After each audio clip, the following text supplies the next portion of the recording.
Hey, how's it going everyone? My name's Eclipse, so welcome back to your one-stop shop for anime, gaming, and more. In today's video, we're going to be taking a look at War Thunder's Forgotten Game Mode, and I'll be giving my feedback on the game mode, things I like about it, things I don't like about it, and whether or not if you should even play this game mode. Now, I do have a few hours in War Thunder Naval, combined with arcade, realistic, and their little weird simulator mode, I guess that's what you want to call it, the enduring confrontation mode, which is very confusing.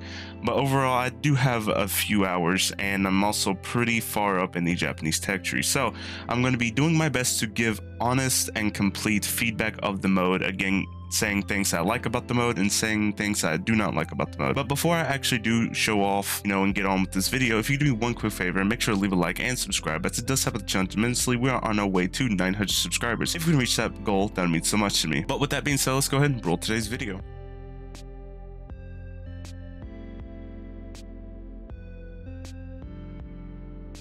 Now, for those of you who have never even played this game mode, what is War Thunder Naval? Well, War Thunder Naval is basically you take ground realistic and ground arcade and you put it in water, and instead of controlling tanks, you control gigantic warships. That's basically what War Thunder Navy, or not Navy, War Thunder Naval is. It's pretty much just ground realistic, but with water and a few more extra steps. Now, I just want to reiterate something. Yes, I know War Thunder Naval is technically not a forgotten game mode. That goes to the helicopter PvP stuff, and well, what it's turned into now, the helicopter sim / arcade mode. But War Thunder Naval is not as popular as air or ground, so there's not a whole lot of people that actually play this mode, hence why I call it the War Thunder's Forgotten Game Mode. So the people that usually come across are usually people that have a tendency to go AFK and just let their secondaries do the work. Secondaries, i.e. the anti-aircraft machine guns, or the anti-aircraft cannons rather, that can act as deadly main caliber secondaries, or the scripters and modders that just let bots kind of idle their way to victory, essentially. Now, with that being said, what nations have access to this mode, and what type of ships can you play as in Naval? Well, the first and most obvious nation that actually has access to naval warships is, of course, the United States Navy. Now, when it comes to the United States Navy in terms of War Thunder, their playstyle is more of just pure guns, guns, guns, guns, guns, not really have to think about what you're doing, just how many guns can we strap on a floating platform. That pretty much sums up the United States Navy in terms of War Thunder. Now, next up on the list, we have the Royal Navy. Now, when it comes to the Royal Navy in War Thunder, they're a little bit weird. Basically, when I fight against them, they're kind of like the United States in the sense where they're just pure guns, but at the same time, they're not. You're having to play a little bit more strategically than the US, but at the same time, you're not, because your ships are strong, but at the same time, the British ships aren't strong. Like, it's pretty weird. Then up next, we have, and I hope I'm going to say this right, the Deutsche Marine, aka the German Marine Fleet. Now, when it comes to Germany, I do enjoy playing the German ship just as much as I do the Japanese ships, just because the German destroyers and then the cruisers and so on, they're so ridiculously strong that you're pretty much able to withstand whatever America and Britain throw at you. Like, it's insane. Plus, your secondaries are really, really good, and some of their coastal boats are just able to shred anything that comes into contact with them. I believe there's a coastal boat that has a minigun or some sort of autocannon on it that can completely destroy a frigate in like little to no time at all. Like, it's insane to watch this thing work. Next, we have the Marina Militare, aka the Italian Navy. Now, when it comes to the Italians, their ships are a little bit weird because at the start they are a struggle to get through. One of my friends had a extremely bad time using these guys, but over time they do get a little bit better. Their fire rate becomes extremely good, that compared to the Japanese fleet, especially when you get to the Zara and the Pola classes. Man, that's when they start to become good. But other than that, the way you have to play the Italian fleet is you have to be really cautious about everything and only going after targets that are about to die, because your guns are not really that strong at the beginning. Like, it's incredibly sad to see these things try to fight you and then get absolutely obliterated with one shot. Next, we have, and I hope I pronounce this right, if I don't, then please do not go nuclear on me in the comment section, but here we go. Next, we have the Voyenno-Morsko-Flot. I think that's how you pronounce the name for the Russian Navy. But yeah, that's the Russian Navy. When it comes to War Thunder, the Russian Navy is, they are, I don't know how else to put it really, but they're more of an anomaly more than anything, because they're weak, but not really. they're like the British kinda in a way, where they're really weak in the beginning. Basically, when they get access to the next tier up in terms of the actual destroyers and stuff like that, that's when they start to become a little bit good, and that's when people start to become really aggressive with them. In that initial phase, they're a little bit of an anomaly. Now, the way I've seen people play Russia is they play really passively during the first parts of the game, and as soon as they get into the middle half of the game, that's when they start to become really aggressive and start to blow through people left, right, and center. Like, it's a weird play style to put it, but I mean, that pretty much sums up the Russian fleet. That's the best way I can sum them up, in all honesty, because I really don't see a whole lot of people playing their actual, you know, main fleet. I see them more or less playing their little coastal fleet. And I mean, the coastal fleet is pretty fun because they have a boat that has rockets, and I just go around just rocketing as many people as I can before I eventually get taken out. All right, guys, if you're still with me, we're almost done. We just gotta talk about 2 more nations. So next up on the list is the Ainipo Teitoku Kaigon, or the Imperial Japanese Navy / Kaijo Jietai, also known as the Maritime Self-Defense Force. Now, when it comes to Japan, their fleet is kind of weird because at the start they're not the best in terms of armor, but their fire rate is like crazy insane, and then over time they start building up that armor as well as that increased fire rate. With their secondaries, in terms of their like anti-aircraft battery and stuff like that, their secondaries aren't the best. They're more regulated towards anti-aircraft duty, and even then their field of view is extremely short. Like, there can be a plane right up above you, and half the time your guns will just not even do anything about it. Same with a ship. There can be a ship right beside you and your guns just simply can't do anything about it. So when it comes to playing Japan, Japan is a little bit of a tricky nation, but they do become really good and really solid, especially when you get to the Fuso class and the Nagate class farther down the line. The way I typically play this nation is as a hit and run type of nation, where you're throwing as many shots as you can and then retreating away before you actually get spotted / hit by anything else, because as soon as you get hit, well, that fire rate just goes away and you're pretty much dead in the water, because 9 times out of 10 your ammo gets hit even if someone's not trying to aim for it, and then you just kind of go kaboom. And here we are to the last nation that you can play as in Naval, and that is the Marine Nationale, also known as the French Navy, aka the La Royale. I think that's what it is. Now, when it comes to the French Navy, my knowledge of them is very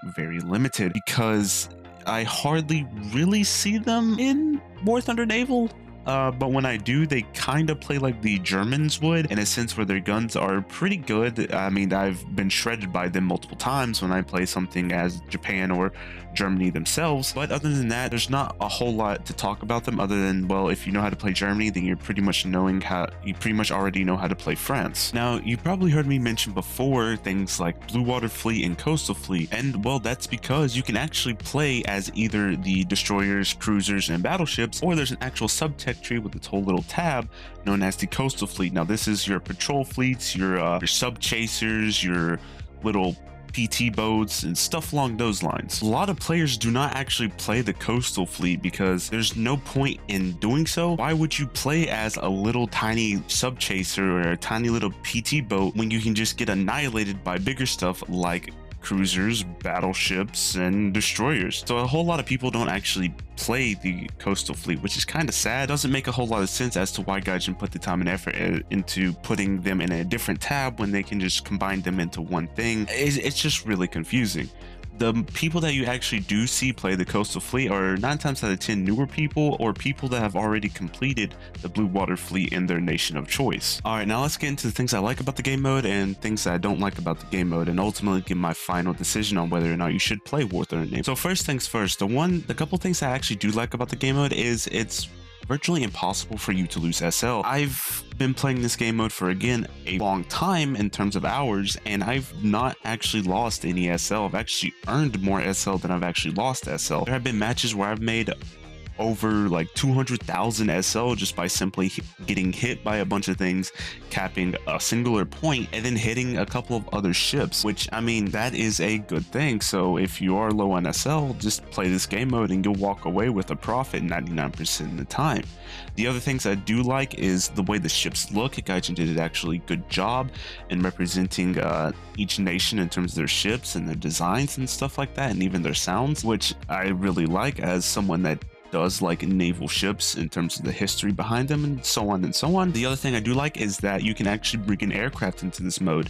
So if you're someone that doesn't really like ships and you just want to bomb them, or if you're someone that wants to use an aircraft in the way that it was intended for, you can actually do that. Although it's a little bit tricky just because the AI gunners are like the airfield gunners in the sense they're stupidly overpowered and will have a tendency to snipe you before you even get anywhere near the ship. I also enjoy how the maps look and how they play. The maps are designed for you to be able to play in different ways and to be able to use your ships in many different ways. There are some times where I'm playing as Japan, for example, and I'm playing something as the Hatsuharu or something along those lines, and I go from being able to rapidly gun down a ship from like 12 to 17 kilometers away to going inland and just clowning on a bunch of PT boats, getting a couple torpedo hits on cruise destroyers and cruisers. And that's what I really like. The freedom to be able to do pretty much what you want on these maps is really, really nice. When it comes to repairing these ships after the 10 free repairs have been, used all up, the repair costs of these ships are really, really cheap, especially throughout the tech tree. The only time they start getting stupidly expensive is when you start getting up into the upper echelons of this game mode to stuff like the battleships, big Giga cruisers. That's when the repair cost starts to become really, really cheap. But lower down, the repair costs and stuff like modifications are really, really cheap. So again, you're not really losing any SL because all that SL that you spent on modifications and repairs, well, you get that back plus some after you get done playing like 2 or 3 matches. And overall, that's really, really good. That's one of the main reasons that I like playing this game mode from time to time. But that's pretty much where all the goodness stops in terms of this game mode. Now we're going to start talking about some of the negative things that I don't like about this game mode and finally give my verdict on whether or not you should actually play this game mode. Now, one of the biggest complaints that I actually do have about War Thunder Naval is the fact that there are some ships that are just completely more overpowering on others. For example, the American ships are really, really abusive towards stuff like the Japanese ships, as well as some of the early German ships, and you simply can't do anything about them, especially if you play as Japan, because you don't get stuff like the AP shells that some of these American ships get, and your guns are so weak that you simply just can't do anything about them. But they can do a whole lot to you and completely sometimes one-shot you as soon as you spawn in, essentially. And that gets really, really annoying and frustrating, especially since some of these maps are so wide open that you start off basically in the middle of the ocean with no cover. So 9 times out of 10, like I said before, you spawn in, you're pretty much already getting shot at and you're already dead before you have a chance to even do something about it. Next is how you actually aim in War Thunder Naval. The War Thunder Naval aiming is really, really weird and frustrating, especially if you have a smaller monitor. Sometimes the actual reticle isn't accurate, especially if you play arcade. Even if you have the modification where the actual indicator doesn't lie to you, basically you get 100% accuracy in terms of the distance reading and stuff like that, sometimes the indicator is just simply not accurate. Now, if you play on a smaller monitor, there are some times where the guns just refuse to range in the way that you want them to, meaning most of the time you're having to look so far down that you can't actually see your target. When I used to play on a little 1080p monitor, there were times where I literally had to look almost basically straight down into the water to get my guns to range a target properly, and I couldn't actually see what I was shooting at. Basically, I was shooting blindly, and that gets really, really annoying, especially if you're someone that plays World of Warships and you're used to not having to do all that. One thing that they could actually do is take the aiming formula that they have for World of Warships and implement it in War Thunder and maybe make it a little bit more realistic. Next thing is the time to kill in this mode is extremely long. There will be times where it will literally take you an entire match just to kill a single person. There have been times where it has taken me an entire match to kill one single dude, and then I don't get a whole lot of rewards because that kill time is so long that you can't really do anything else. The other thing is that this game mode is extremely slow. So if you're someone that has a dual monitor setup like me, there's going to be times where you're just looking at your other monitor on YouTube or chatting it up on Discord, waiting for action to happen in this mode because the ships are so slow, even in arcade battles, that you're not doing anything 99% of the time. What they could do is make the maps a little bit smaller. If they don't want to do that, then make the spawns a little bit closer to one another, so that way you're not having to wait what feels like an eternity to actually get into combat. The other thing that drives me insane and that I don't like is the fact that if you play another nation besides Britain, for example, I play Japan most of the time, it doesn't make any sense why a British speaking crew is piloting my ship, my Japanese destroyer. It just doesn't make any sense. It also doesn't make any sense how a British crew is piloting a German destroyer or a British crew is piloting a American destroyer. It doesn't make any sense. I don't understand why Gaijin doesn't have it to where, you know, if you're playing a certain nation, well, that crew that you use to use these ships, well, they speak that nation's language.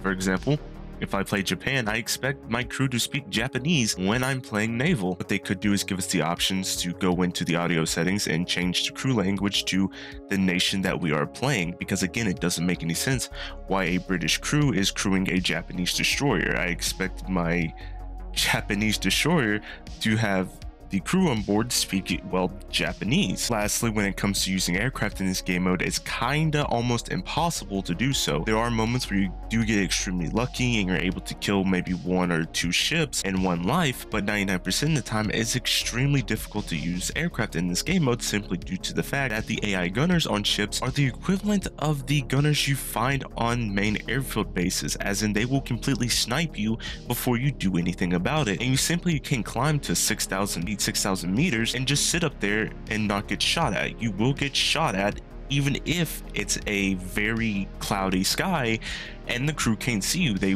will snipe you. And there have been times where I've just been completely decimated out of the sky, even though I can't see the ship because of the thick cloud cover over some of these maps. What they could do is have a field of view range for these AI gunners to allow them to only see aircraft at a certain point, and that point is actually lowered depending on what type of weather conditions that you get during that match. So overall, should you or should you not play this game mode? Well, I think you should at least give it a go. It's one of those game modes where you're not having to use a lot of your brain to actually play.